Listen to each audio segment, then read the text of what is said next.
நடிகர் விஜய், பிரபுதேவா, பிரசாந்த், அஜ்மல், மீனாட்சி சௌத்ரி, லைலா, ஸ்னேகா உள்ளிட்ட பலர் நடித்து வரும் திரைப்படம் the greatest of all time. இந்த படத்தை இயக்குனர் வெங்கட் பிரபு இயக்கி வருகிறார். படத்தில் அவரது கேங்கை சேர்ந்த வைபவ், பிரேம்ஜி ஆகியோரும் நடித்து வருகின்றனர். இந்த படத்தின் ஷூட்டிங் சென்னை, ஐதராபாத், பேங்காக் உள்ளிட்ட இடங்களில் நடந்து முடிந்துள்ளது. தற்போது மீண்டும் சென்னையொட்டிய பகுதியில் படத்தின் ஷூட்டிங் நடந்து வருகிறது. படத்தின் ஷூட்டிங் ஏப்ரல் மாதத்தில் நிறைவடையும் என்று கூறப்பட்டுள்ளது. நடிகர் விஜய் தன்னுடைய அரசியல் என்ட்ரியை அறிவித்துள்ள நிலையில் அடுத்ததாக தளபதி 69 படத்தை மட்டும் முடித்துவிட்டு சினிமாவிலிருந்து விலக உள்ளதாகவும் கூறியுள்ளார். இதனால் கோட் திரைப்படம் ரசிகர்களிடையே மிகுந்த எதிர்பார்ப்பை உருவாக்கியுள்ளது. அஜித்தின் கரியரில் முக்கியமான படமாக அமைந்த திரைப்படம் மங்காத்தா. இதே போன்று விஜய்க்கும் கொடுப்பார் என்று பலர் எதிர்பார்க்கின்றனர். இந்நிலையில் இந்த படத்தின் மீதான எதிர்பார்ப்பை வெங்கட் பிரபு எப்படி பூர்த்தி செய்வார் என்பது முக்கியமான கேள்வியாக பார்க்கப்படுகிறது. தற்போது சென்னையில் கோட் படத்தின் ஷூட்டிங் நடந்து வரும் நிலையில் இந்த ஷூட்டிங்கை முடித்துக்கொண்டு அடுத்ததாக படக்குழுவினர் ரஷ்யாவின் மாஸ்கோ செல்ல உள்ளதாக தகவல் வெளியாகியுள்ளது. ரஷ்யாவில் அடுத்தடுத்து முக்கியமான காட்சிகளை எடுத்து முடிக்க வெங்கட் பிரபு திட்டமிட்டுள்ளார். அந்த வகையில் தொடர்ந்து அங்கு 35 நாட்கள் ஷூட்டிங் நடைபெறும் என்று படக்குழு சார்பில் கூறப்பட்டுள்ளது.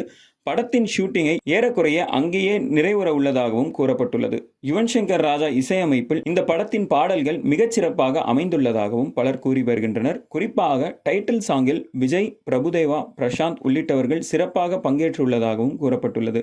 இத்திரைப்படம் மிகுந்த பிரம்மாண்டமாக உருவாக உள்ளதாகவும் கூறப்படுகிறது. படத்தின் ஃபர்ஸ்ட் சிங்கிள் வெளியீடு குறித்து படக்குழுவினர் திட்டமிட்டு வருகின்றதாகவும் விரைவில் இது குறித்த அப்டேட் வெளியாகும் என்று எதிர்பார்க்கலாம் என்றும் தெரிவிக்கப்பட்டுள்ளது. வரும் மே மாதத்தில் நாடாளுமன்ற தேர்தல் நடைபெற உள்ள நிலையில் கடந்த சில வாரங்களுக்கு முன்பு தனது தமிழக வெற்றி கழகத்தை அறிவித்துள்ளார் நடிகர் விஜய். நாடாளுமன்ற தேர்தலில் யாருக்கு ஆதரவும் இல்லை என்று தெரிவித்துள்ளார். இந்நிலையில் நாடாளுமன்ற தேர்தலின் போது அவர் இந்தியாவில் இல்லாமல் வெளிநாட்டில் இருக்க திட்டமிட்டுள்ளதாகவும் அதையொட்டி ரஷ்யாவில் 1 மாதத்திற்கு மேல் கோட் படத்தின் ஷூட்டிங் திட்டமிட்டுள்ளதாகவும் தெரிகிறது. இந்த படத்தை முடித்துக்கொண்டு அடுத்ததாக தன்னுடைய தளபதி 69 திரைப்படத்தில் இணைய உள்ளார் விஜய். தன்னுடைய தேர்தல் பணியால் பாதிக்காத வண்ணம் இந்த படத்தில் நடித்து முடிக்க உள்ளதாகவும் அவர் முன்னதாக அறிவித்திருந்த நிலையில் இந்த படத்தை டிவிவி புரொடக்ஷன்ஸ் நிறுவனம் தயாரிக்க உள்ளதாக கூறப்படுகிறது.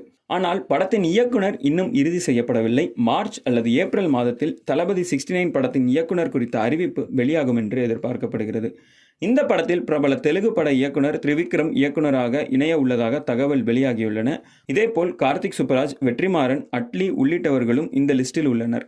இவர்களில் விஜயின் இறுதி படத்தை இயக்க உள்ள இயக்குனர் யார் என்பதை தெரிந்து கொள்ள ரசிகர்கள் மிகுந்த ஆர்வம் காட்டி வருகின்றனர்.